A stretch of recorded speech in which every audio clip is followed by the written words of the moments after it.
परिणाम की चिंता हम नहीं करते। परिणाम की चिंता हम नहीं करते। घाव एक ही करेंगे पर सटीक करेंगे। मेरे प्रिय साथियों, मेरे मित्रों, मेरे चैनल पर आप सभी का स्वागत है। आज हम लोग CDP में पढ़ेंगे एजुकेशन यानी शिक्षा। व्हाट इज़ द एजुकेशन यानी शिक्षा क्या है। तो हम शिक्षा के बारे में बात करने से पहले एक अम्बेडकर जी की जीवनी का एक छोटा सा अंश बता देते हैं आपको। उन्होंने कहा कि शिक्षा वह शेरनी का दूध है। शिक्षा वह शेरनी का दूध है इसे जो पिएगा वो दहाड़ेगा। अर्थात शिक्षा आप इसी से समझ सकते हैं कि शिक्षा कितना महत्वपूर्ण है। हमारे वेदों में कहा गया है शिक्षा रूप यौवन संपन्ना विशाल कुल संभवा। रूप यौवन संभवा विशाल कुल संभवा विद्याहीननो सबन्ते निर्गंध व इवा कुसंस्कार। अर्थात रूप यौवन संपन्न से कुछ नहीं होता, चाहे किसी भी बड़े कुल में आप पैदा हो जाइए, उससे कुछ नहीं होता। अगर आप शिक्षा से वंचित हैं तो आप उसी केसुड़े के फूल की भांति शोभा नहीं दे सकते जिस प्रकार केसुड़े का फूल होता है। वो दिखने में तो सुंदर परंतु उसमें सुगंध मात्र भी नहीं होता है। उसी प्रकार से हमारी शिक्षा हमारे शरीर, हमारे मन, मस्तिष्क सब व्यक्तित्व के लिए अति आवश्यक है। तो समझते हैं कि शिक्षा क्या है। शिक्षा यह संस्कृत भाषा का शब्द है। यह दो शब्दों से मिलकर बना है, शिक्ष और अ से, जिसमें शिक्ष धातु है और अप्रत्यय। धातु यानी क्रिया और अप्रत्यय यानी जो बाद में लगता है। प्रत्यय हमेशा सफिक्स यानी बाद में लगता है। अर्थात शिक्षा संस्कृत भाषा का शब्द है। यह शिक्ष और अ से मिलकर बना है, जिसमें शिक्ष धातु है और अ प्रत्यय है। इन दोनों का शाब्दिक अर्थ है सीखने या सिखाने की क्रिया। सीखने या सिखाने की क्रिया यानी शिक्षा हमारी वही है जिसके द्वारा हम सीखेंगे और सिखाएंगे। यानी शिक्षा का शाब्दिक अर्थ क्या है? सीखने या सिखाने की क्रिया। यह एजुकेशन शब्द, इंग्लिश में जो एजुकेशन शब्द है वो लैटिन भाषा के एजुकेटम से मिलकर बना है। किससे बना है? लैटिन भाषा के एजुकेटम से मिलकर बना है। एजुकेटम से बना है। एजुकेटम यानी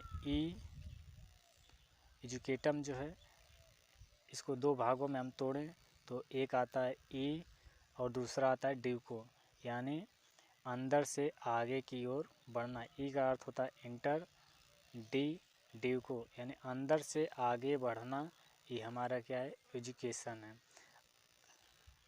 फ्रॉवेल कहते हैं कि शिक्षा वह प्रक्रिया है, शिक्षा वह प्रक्रिया है जिसके द्वारा बालक अपने आंतरिक शक्तियों का बाहर की ओर प्रकट करता है। अपनी आंतरिक शक्तियों को कहाँ प्रकट करता है? बाहर की ओर प्रकट करता है। यही हमारी क्या है? शिक्षा है। फ्रॉवेल को आप जानते हैं कि शिक्षा में बहुत ही उन्होंने महत्वपूर्ण कार्य किया, बच्चों के लिए भी महत्वपूर्ण कार्य किया। उन्होंने ही खेल विधि का आविष्कार भी किया, प्ले, नर्सरी, ये सब में उनका बहुत ही योगदान रहा है। उन्होंने हमेशा बच्चों को फूल की भांति कहा है और शिक्षक को माली यानी गार्डनर की संज्ञा दी है। तो अब इस आगे चलते हैं हम लोग। शिक्षा का समाजशास्त्री अर्थ। शिक्षा क्या है? शिक्षा का समाज में जो अर्थ है वो क्या है, किस भाषा में? तो हम समझते हैं ये जो शिक्षा है इसका समाजशास्त्रीय अर्थ यानी ये द्विध्रुवीय प्रक्रिया, त्रिध्रुवीय प्रक्रिया। एडम्स ने कहा कि शिक्षा द्विध्रुवीय प्रक्रिया है, जिसमें एक ध्रुव पर शिक्षक होगा, दूसरे ध्रुव पर शिक्षार्थी होगा। और रायबर्न ने कहा शिक्षा त्रिध्रुवीय प्रक्रिया है। कैसी प्रक्रिया है? त्रिध्रुवीय प्रक्रिया है। त्रिध्रुवीय प्रक्रिया है रायबर्न के अनुसार, जिसमें एक ध्रुव पर शिक्षक, दूसरे ध्रुव पर शिक्षार्थी, तीसरे पे पाठ्यचर्या होगी। यह रायबर्न के अनुसार है। अन्य लोगों ने भी इसे माना शिक्षा निरंतर चलने वाली प्रक्रिया, यानी ये सतत चलने वाली प्रक्रिया है। यह गतिशील प्रक्रिया, कभी रुकने वाली प्रक्रिया नहीं है। शिक्षा लगातार चलती रहती है, निरंतर चलती रहती है। यह सौदे से समायोजन की प्रक्रिया है, इसमें कोई समायोजन नहीं होता है। शिक्षा का राष्ट्रीय जीवन में कार्य क्या है? शिक्षा का कार्य जो है राष्ट्रीय जीवन में जो है हमारे राष्ट्र के निर्माण में इसकी अति महत्वपूर्ण भूमिका रही है। इसी के द्वारा पत्राचार, देश विदेश से न्यूज़ समाचार जो भी है, व्यक्तित्व का विकास, सब राष्ट्र का निर्माण ये हमारे राष्ट्रीय जीवन में कार्य करती है। मानवीय जीवन में हमारे व्यक्तित्व को, हमारे छवि को सुधारने में कार्य करती है तथा हमारे व्यक्तित्व में एक इस प्रकार की झलक देती है जिससे हम समाज में नैतिकता का विकास करते हैं। तथा सामाजिक जीवन में भी इसका बहुत ही बड़ा रोल रहा है।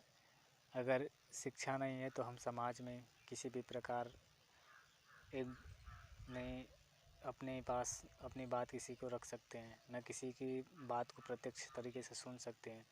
केवल गंवारों की भांति या सभ्यों की भांति रहेंगे, पशुओं के प्रकार से रहेंगे। अतः हमारे लिए शिक्षा बहुत ही महत्वपूर्ण कार्य है। अन्य भी इसके महत्वपूर्ण कार्य हैं।